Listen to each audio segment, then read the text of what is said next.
چې هغه زنانو باندې الله لعنت ته پیغمبر صلی الله علیه وسلم وی چې لعنت ته په دا لعنت په پیچ دی وزي د قبرونو د زیارت د پاره وزي اختر په ورځ باندې د قبرستان ته رواني دغه ځان له بدعت ته ها یو سړی ځان له عادت جوړ کړل روزانه زی زما قبرستان لا د مور پلار قبرونو لزم دنیا نکاح قبرونو لزم د قبر د قبرستان ته تلل د نارینو د پاره هغه جایز دي تلی شي خو صد پاره هغه رسول الله صلی الله علیه وسلم خودلیو لتذکر الموت بالله من الشیطان الرجیم بسم الله الرحمن الرحیم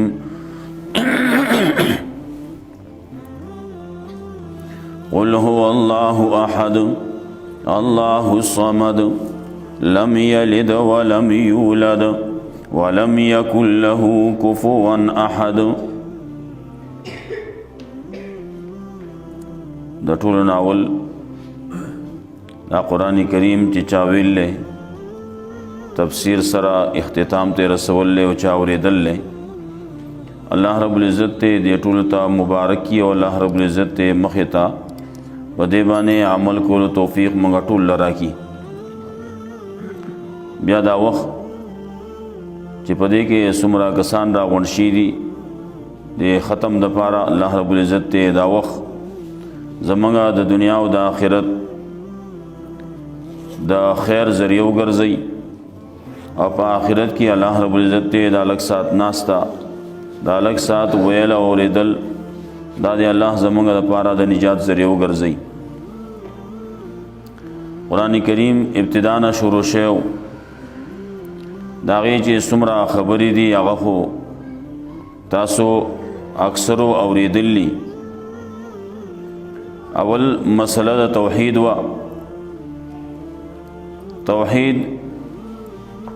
داسې یو مسله ده چې دا دنیا هم داغه د وجنه آباد ده کله چې په دنیا کې توحیدی نو د ازمکا اسمان دا نظام د ستورو سپومې او د نور د ورځو او د شپو د وړي او د جمی دا نظام او دا سیستم بروانی گو دا توحید ختم شو نو بیا دی ورځو او شپو ته دی وړي جمی ته د نور سپومې او ستورو د نظام ته بیا د الله رب العزت څخه ضرورت نشتی دا نظام به ختم کی بیا به قیامت شي رسول الله صلی الله علیه وسلم فرمایلو لا تقوم الساعة حتى لا يقال في الارض الله الله قیامت باغ پورې نه قائمېږي سو پورې چې دا ویل کېږي چې الله یو دی الله یو دی دا الله د یووالي مسله توحید دا د ټولو نه اهمه ده او هم د دې لپاره الله رب العزت دا دنیا پیدا کړل لکه قرآن کریم کې الله رب العزت وی وما خلقت الجن والانس الا ليعبدون انسانان او پیریان میں صرف د خپل بندګۍ د پاره د خپل معرفت د پاره د خپل توحید د پاره پیدا کړلی نو کله چې دې د خپل مقصد هغه باندې رواني نو د دنیا به آبادی او کله چې دا مقصد ختم شي نو بیا به دنیا مرانه شي ځکه چې کله مقصد فوت شي مقصد ختم شي موږ دنیا کې هم ګورو ډېر سيزونه داسي چې هغه خپل مقصد او خپل کار پریدي نه هغه په زنده سرو کې غوادا میخدا وغیرہ نو هغه چې خپل کار پریدي نه هغه قصاب ته حواله کول کی نورې مشیندریانی دي هغه چې خپل کار خپل مقصد پریدي ناغه بیا کباړ ته حواله کول کی دغه سه آبادیانی دي چې کله د خپل مقصد نوزي ناغه آبادی بیا نړول کیږي نو اصل مسله هغه د توحید وا توحید په مقابله کې شرک راځي او شرک بارکه الله رب العزت دو ځای کې دا په دې الفاظو باندې وایي چې ان الله لا یغفر ان یشرک به ویغفر ما دون ذلک. شرک الله چرته نه معاف کوي، د شرک نه علاوه نور ګناهونه چې دي که وغواړي نو معاف به کوي، خو شرک نه معاف کوي.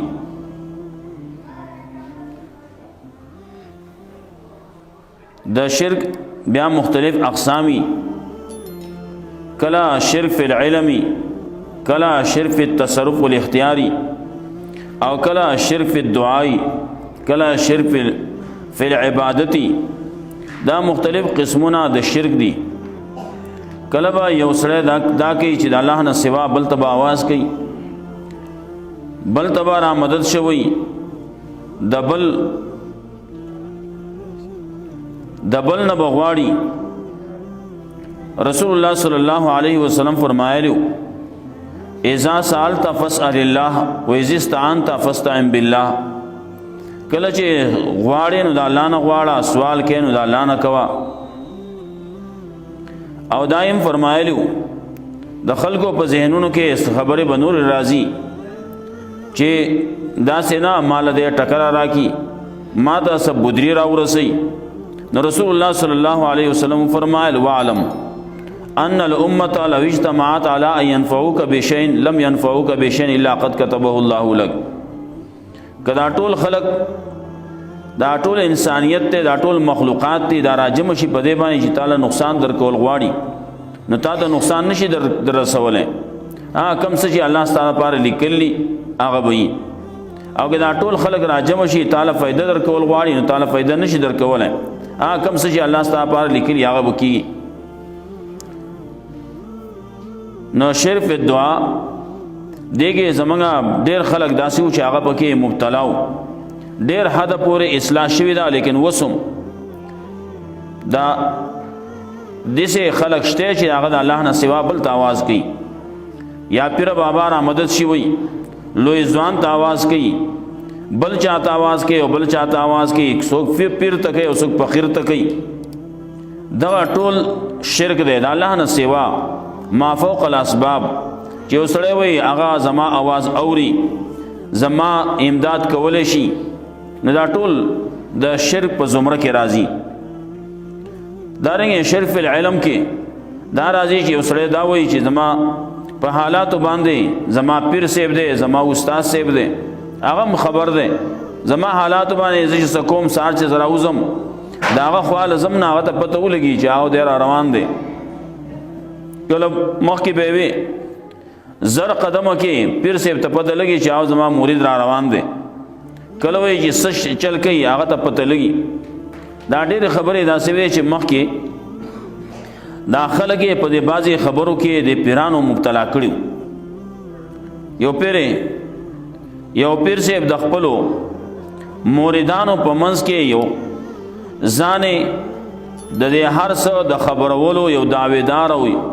ثابتولو د پاره یو کار وکړو. بل یو موریدو هغه ته وی یو کوزه ولا ورکړه، مخکې د کودرو کوزه به وي، د خاورو کوزه وي، ناغه ولا ورکړه دا واخل ویسا او پلان کې زه ته ویسا حالت کې دا وبو په غاړه باندې د سین په غاړه یا خړ په غاړه باندې دا بماته کې دې دلته کې ناسو اسړې تللې نو ناسا په ورټوب کړو، ورټوب کړو خلکو یې پیر سیف چلو شو. وی هغه پلان کې چې دا هغه سره کوزو هغه ماته دا ما کوشش وکړو هغه ورونه رسیدم مرتا هغه ماته شو. کله چې هغه سړی راغی هغه ځان له ساده غوندې سړیو ناغه ته وی ا کوزا ماته شي دا ویاو وی څنګه ماته شو؟ وی ماته خو پیر سی ویل دا ویسا اول ته کې ماته کې خلکو ته ښکارا شو چې دا پیر سی منګل دوکه راکې. نو دا بعضې قصې به داسې وي. نو شرک فی العلم کې چې یو سړی دا وایي چې دا پیر صاحب دی، فقیر صاحب دی، سدی و سدی بغیر د اسبابونه هغه زما حالاتونه خبریږي، خبر دی. او کله وایي د دې خوړ دا شګې دا د هغه په علم کې دي. دا عقیده چې څوک لري نو دې ته شرک وایي. نو کله چې یو سړی شرک کوي نو الله رب العزت فیصله دغه ده چې دې چرته نه معاف کوم د شرک نه علاوه نور ګناهونه څومره چې دي که وغواړم نو معاف به کم خو شرک نه معاف کوم بل یو فتوا صفا الله رب العزت ذکر کوي من یشرک بالله فقد حرم الله علیه الجنه ومأواه النار چا چې الله سره شرک کو نو الله رب العزت دا شرک چا چې شرک کړل نو په د باندې جنت حرام دی د ټکانه جهنم دی ډیر ناکار زید ورتلو دی الله رب العزت داغه باره کې اټاله فیصله کړلا یو طرف ته وی نه معاف کوم شرک نه بخم او بل طرف ته چا چې شرک کو نو جنت په حرام دی خبر اخلاص کړه نو یہ دنیا کې رسول الله صلی الله علیه وسلم کراغله کو نور انبیاء علیهم السلام راغلی داغي ټولو یو مشترکه دعوت هغه د توحید دعوت او د شرک ردو دا ټول انبیاء علیهم السلام هغه مشترکه خبره وا هر یو پیغمبر چې راغله ناغه دا خبره کړله چې اعبد الله ما لكم من اله غیره او د الله بندگی کوي د الله نه سوا تاسو لپاره بل الہ نشتی بل مشکل کشا نشتی بل پر یادرس نشتی د شرک څومره اقسام چې دي دا ټولو نه ځان ساتل غواړي متصرف او اختیارمن چې د بل چا هم سوا کې اختیار رسی هغه هم سوا کې اختیار په دې عالم کې لري هغه سړی بیمار کولای شي او سړی جوړولای شي یا چاله اولاد ورکولای شي چاله عزت او ذلت ورکولای شي یا نور بازي مال او دولت وغیرہ مخکې دور کې د ډیر جهالتو نو باندې کې خلک با قبرستان لاړو قبر کې خاصي او قبر بو غټ بو هغه ته با چا څنګه غټه کړوي چا به دالته کې موګي ټکوالیو الته کې به پسې دا کودرو دا منګي بو یا با کټوي وي داغه هغه غاړي به ماتي شي وي هغه به پپړی ما په تار باندې وتړلې هغه به الته کې پاټه کې پوری وتړلې چې دې مطلب دا دی چې مالا قلبه په کار دا مالا میخه په کار دا زانګو به جوړ کړو هغه کې به چا یو بوت به پکې خو دیو نینځکه پکې خو دیوا چا پکې ګټي خو دیوا هغه له به ټالي ورکولې دې لپاره چې موږ زوي وشي دا ټولې خبرې دا سوي چې هغه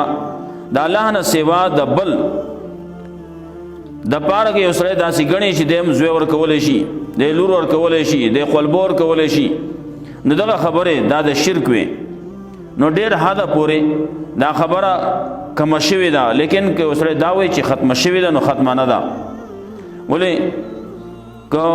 یو سره لاړ شي چکر ولګي په خاص ورځو کې د پیر بابا قبر لور شي الدګي چې کم الدګي کم شرک کول کېږي سړی به وایي چې دا خو ختم شوی دی نه ختم نه دی الدګي چې وګورئ نو الدګي خو ډېر شی خلک وایي شرک کاډه خو دلته کې ده حال دا چې هغه نیک سړی د الله یو بزرګو خبره د خلکو سره ورانه کړل چې خلکو دا قصه شروع کړه د پیر بابا کتابونه هم دي هغه د توحید خبره کوي هغه د پیغمبر صلی الله علیه وسلم د سنت خبره کوي د دین او د شریعت خبره کوي لیکن خلکو سره هغه کسبو کو چې هغه ناروا کسبو دارنګي پنجاب ته چې ورشي الته کې ډېر شي خبرونه دي کم چې غټ خبر ده کاغه داتا گنج بخش ده الته کې سړی ورشي نو الته کې اصلي ته پته ولګي چې او دلته کې د مشرکان ټول دلته کې راغون شي دي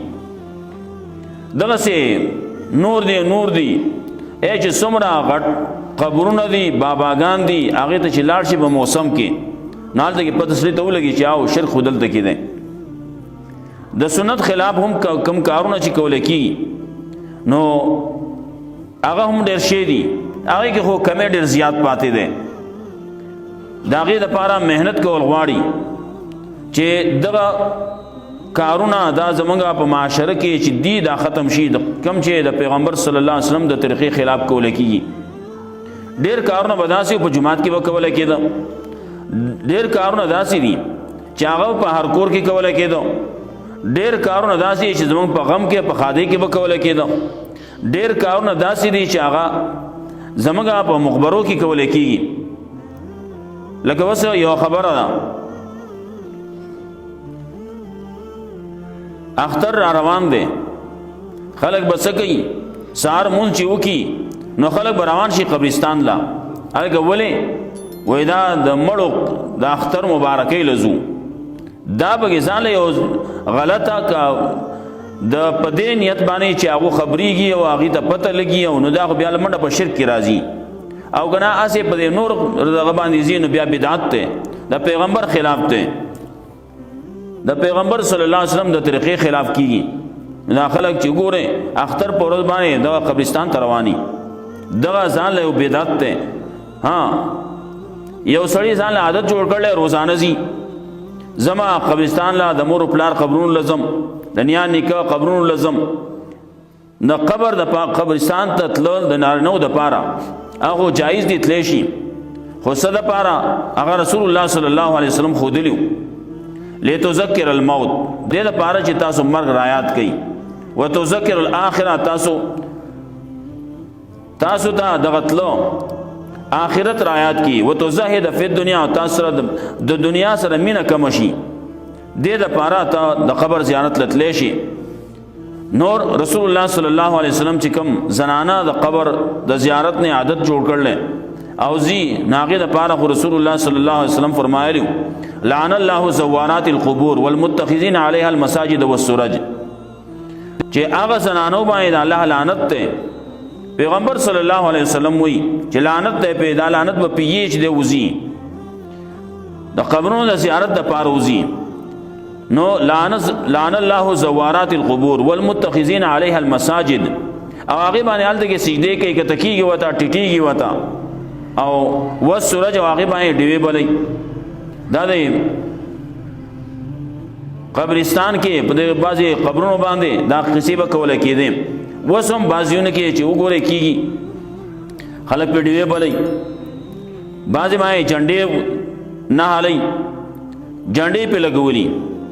او بعضی داسی نور کارونه هم داسی دي چې هغه باندې رسول الله صلی الله علیه وسلم داغه نه منع کړوا نه رسول الله صلی الله علیه وسلم یجسس القبر چې قبر چونه کول د قبر په خول د دین رسول الله صلی الله علیه وسلم منع کړوا دارنګه ایقعد علیها په قبرستان باندې په قبرونو باندې کې ناستل داغه نه منع کړوا وا یكتب علیها پاغه باندې د لیکلو نه منع کړوا نن چې وګوره لاشه بعض قبرونو باندې آیت الکرسی لیکلی بعض باندې کلمې لیکلی بعض باندې قل هو الله احد سورت لیکلی بعض باندې سرور قل لیکلی دا بعض دا کوم چې وس په دور کې غلانو را ترقی شي دا ماربلونه د غټو د مرمرو دا د ما لپاسې لیکلی چا کتبه جوړه کړل او چا سکړلی او چا سکړلی چا په لپاسنا سورتونه لیکلی چا په کلمې لیکلی چا په اسماء الحسنا لیکلی دا ټول ناروا کارونه نو وسم دغه شی روان دي بعض قبرونو باندې دا شنو وسم شتي دا ټول ناروا دي دا غینا رسول الله صلی الله علیه وسلم منع کړل نو خبره مې کوله چې شرک ده او بل طرف ته د پیغمبر صلی الله علیه وسلم خلاف کول کیږي ناغه ته بدعات وای دا شرک او بدعات دا دواړه داسې بیماریاں دي دا چې بچا کې راشي نو د جهنم ته رسي رسول الله صلی الله علیه وسلم د شرک مبارک خو الله ویلی او بدعات مبارک پیغمبر صلی الله علیه وسلم فرمایلیو یو داسې ویلو چې کل امتی يدخلون الجنه الا من ابا زما ټول امتیان به جنت ته ځي مگر هغه چا چې انکار وکړو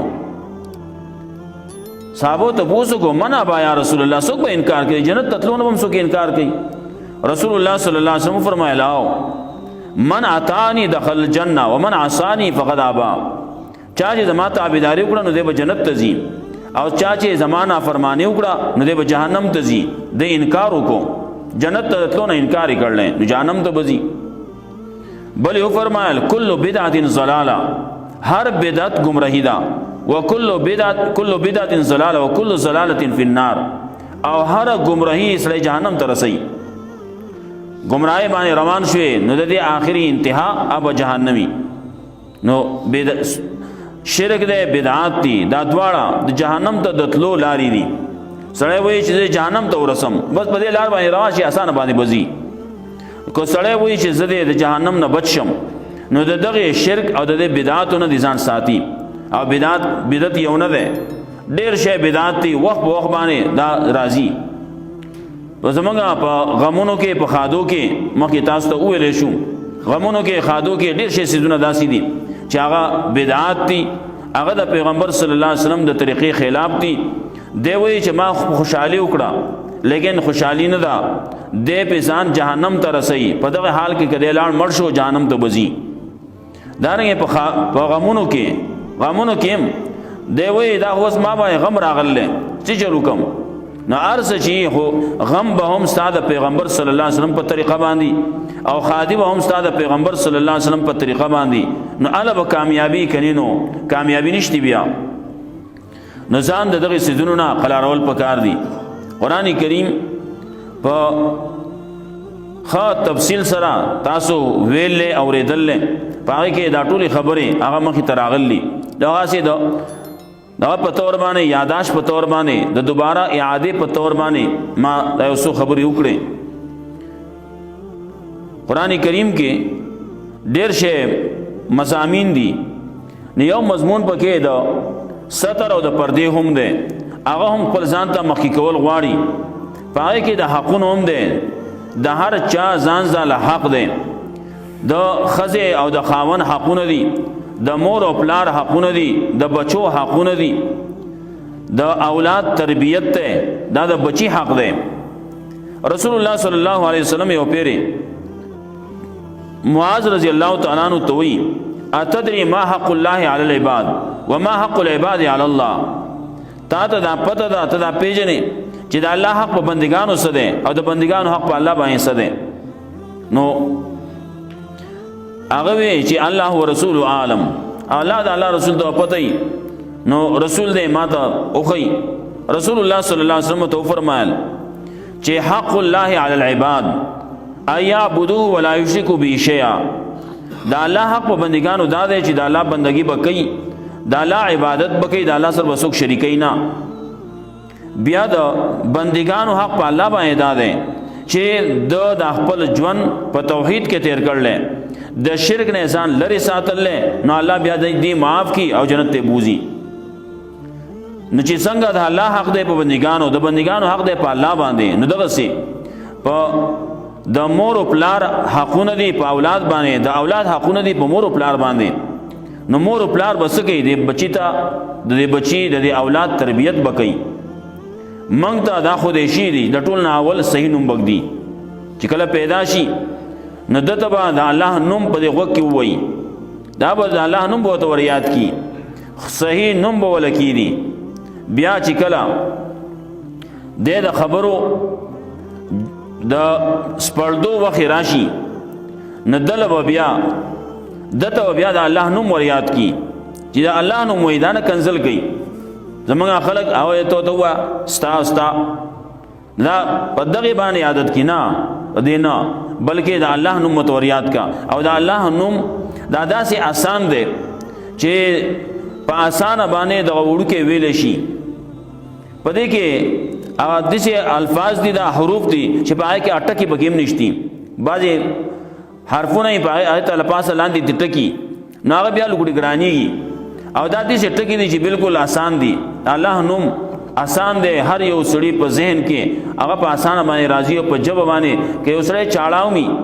لیکن لږ ډېر څه خبره کولی شي د الله نوم په آسانه ویلی شي نو د الله نوم ورته ور یادول پکار دي کله چې بیا دی نور لوشي نو دته بیا د الله نوم دته کلمې دته مز دا ښودل پکاري نو چې کله دی د 2 کالو شي نو بیا به دی په مانځه باندې ودرئ کله چې د 2 کال نه اخوا شي 10 کال ته ورسي او دی مونځ نه کوي نو بیا به په هغې باندې دله تنبیه ورکوي دی به وهي بیا چې کله دی نور لوشي نو د ده تربیت دغه روان دی تربیت به کوي شرعي طریقې باندې نو چې کله دی بیا بالغ کیږي بالغ شي نو بیا به د ده د واده انتظام کوي جنۍ دا که هلک دی نو د هغه واده انتظام به کوي په ښه ځای کې ښه رشته دیندار کورنۍ کې هغه کې به واده کوي. رسول الله صلی الله علیه وسلم فرمایلی عام طور باندې نکاح چې کول کېږي نو تنکح المرأة لاربع لمالها ولجمالها ولحسبها ولدينها. دا درې واړو خبرونو د وجه نه کېږي. یا د مال د وجه نه کېږي، مال سره ډېر دی، دولت سره ډېر دی چې رشته سره وکړو. بعضې به مال دا جمال وي، حسن و جمال، نو هغه خایس پکې دی او دا خایس هم پناه کېدونکی دی، مال هم پناه کېدونکی وخت نشتی. ناڅاپه په سړي باندې تندر راپرېوت او لاړ مال یې لاړ خلاص شه. او زموږ په علاقو کې خو بیا ډېر دا قصې واقعې ډېرې شي دي. یو سړی د شپې هغه لکپتی دی لیکن سحر هغه بیا فقیر شوی دی، دومره غریب شوی دی چې هغه د زکات په هغه باندې بیا کېږي چې زکات ورسره ورکي. په یوه شپه کې دی د هغه بر سر نه راوردی کته راغی د مالدارۍ نه چې دی په لکپتي و کروڑپتي و هغه لاړ بالکل اوس دی دومره غریب شوی دی چې اوس د خوراک دپاره اوس ډوډۍ نشتي و خلک ول اوس خیرات ورکوي. نو مال هم ختمیدونکی دی، حسن جمال لی هغه هم ختمیږي. نو رسول الله صلی الله علیه وسلم بل فرمایل لمالها ولجمالها ولحسبها، د حسب نسب د وجنا، حسب نسب خده وي، نسب خده خو چې دین پکې نشته نو پرېږدی. نو ورپسې درېمه خبره کوي ولدینها، څلورمه خبره کوي ولدینها، د دین د وجه نه بعضې خلک رشته کوي. ولې دا نور استی پکې نه خو چې دین پکې قرآن یې ویل دی، قرآن باندې عمل کوي، سنت یې ویل دی، سنت باندې عمل کوي، علم یې کړلی، دیندار قوم کورنۍ ده، مور و پلار یې دیندار دي. نو هغه چې کله دینداري پکې نو هغه بیا رسم و رواج به نه کوي. کوم چې د رسم و رواج د غم او ښادۍ کې چې کمې خبرې کولی کېږي هغه تاسو ته مخکې وویلی شو چې په دې غم ښادۍ کې کمې قصې خلک زموږ عام معاشره کې موږ پکې اخته یو. پکار دی چې موږ د دې ټولو نه لاس ووینځو. ډېرې خبرې پکې داسې چې د هندوانو طریقې دي، لکه دا شمې چې کوم کولی کېږي دا د هندوانو طریقې دي. دا په غم کې چې کوم جړاګانې فریادونه کولی کېږي دا د هندوانو طریقې دي. دارنګې اور ورسره وړه او اورونه برول او بیا دا خیراتونه کول او دا جمعې کول او بیا څلوېښتمې کول او بیا تلینونه کول دا د هندوانو طریقې دي. چې دغه طریقې دا موږ نه کوو. موږ خو ځان ته مسلمانان وایو، پیغمبر صلی الله علیه وسلم موږ ته پوره لار ښودله چې موږ په هغې باندې عمل وکړو. نو خبرې ټولې مخې ته راغلي شوي دي. الله رب العزت ته په ټولو باندې موږ له قرآن و سنت باندې عمل کول توفیق راکړي. آخر کې هغه مسله چې اول کې د توحید ذکر کړوه هغه دلته کې بیا ذکر کوي. قرآن کریم ختمیږي نو داسې نه چې هغه اولنۍ مسله اهمه مسله هغه د نه چې ته هیره نشي چې هغه مسله د توحید ده، نو هغه ذکر کوي. د دې توحید د وجې نه چې چا یې خلاف کړلی تباه شوي دي، لکه د پیغمبر صلی الله علیه وسلم خپل تره دی چې توحید یې نو منلی، پیغمبر یې نو منلی، ایمان یې نو راوړی، تباه شو. تبت یدا ابي لهب وتب وی. نو دلته کې وایي قل د توحید دا مسله دا به زم کوم دا به تم کې. پیغمبر صلی الله علیه وسلم ته الله وی توایا، نو پیغمبر ته هم وایي مخکې تیر شي و پیغمبر صلی الله علیه وسلم ته وی فعلم انه لا اله الا الله. آخري وخت دی، آخري ورځې دي، بیا پیغمبر صلی الله علیه وسلم ته وی وایا لا اله الا الله چې نشته لاغ د عبادت، نشته لاغ د منښت، نشته بل پر یاد رس، بل مشکل کشا، دا څوک نشته ما سوا د الله نه. رسول الله صلی الله علیه وسلم په آخري وخت کې دی. رسول الله صلی الله علیه وسلم ته خدا خبرې ضرورت نو، لیکن دا وی ما او تا لپاره که عمر آخري دی دا دومره زمانه تیر شي دا موږ ته کافر ښکار وسو. موږ څه کافر خو نه یو ته توحید خبرې کې. و دا پیغمبر صلی الله علیه وسلم ته الله ویلو په هغه وخت په سورت محمد کې راځي فعلم انه لا اله الا الله. دا آخرنو سورتونو کې دی. نو رسول الله صلی الله علیه وسلم ته آخر خبره کوي وی لوري تا ته وې من ګورتي اورا. دا بعضې خبرې پیغمبرانو ته چې شوي نو دې وجه دغه طریقې باندې شي چې اصل خبره امت ته اوري. نو دا وی ما او تا ته وی قل وایته هو الله احد الله دې یکیو الله الصمد الله دې بے نیاز بے حاجت الله د خلقو ضرورتونو پورا کونکي دې لم یلد ولم یولد نه د الله نه څوک پیدا دی او نه الله د چانه پیدا دی نه الله د چا نائب دی او نه د الله څوک نائب شتي نه الله د چا نازول دی او نه د الله څوک نازول شتي ولم یکن له کفوا احد نشته د الله سره برابر په یو صفت کې او تن د الله سره په یو صفت کې برابر څوک نشتي د الله ګڼ صفاتونه دي او باندې صفاتونه داسې دي چې هغه کې انسانان په کې هم شریک دي فعال دغه د الله صفت هغه بل شان ده او د مخلوق د صفت بل شان ده الله بارک راضي الله اوریدون کې ده نو دا اوریدون کې هم او تام یو نو زما استاد اوریدو خبره هغه ډیره کمزوري ده هغه په اسباب سره تړلې شوی ده او د الله اوریدل هغه به اسباب دي الله د هر چا اوري د هر زینا اوري هر ساوري ما اوتا هر سناورو د هر زینا ناورو خاص مسافت کې خبر کولای کیږي اورو کنه ناورو په رو خبر کولای کیږي ناو ته اګل ګډ په زورو واچ زواورم رو خبر ناوري انسان رو خبر ناوري بیا تراشي په وکیو ته چغه کې چې په وکیو ته په چغه باندې وې نه اګل ګډ په خلاره خبره کوت نو آلته کې یو وې تیز وا دلته کې چې ته تیز وې جو آلته کې نه خلاره وا انسان دې کمزور ہے نو دغه سي د انسان صفاتونه دام کمزوري دي دغه الله مینی ادا مخلوق منګم لیدل کو نو زما استاد لیدلو کې فرق ده الله اینی بے اسباب اینی الله هر ځای نه الله په مز د الله د لیدو د کې سحائل ناراضي او زما استاد په لیدو کې حائل راضي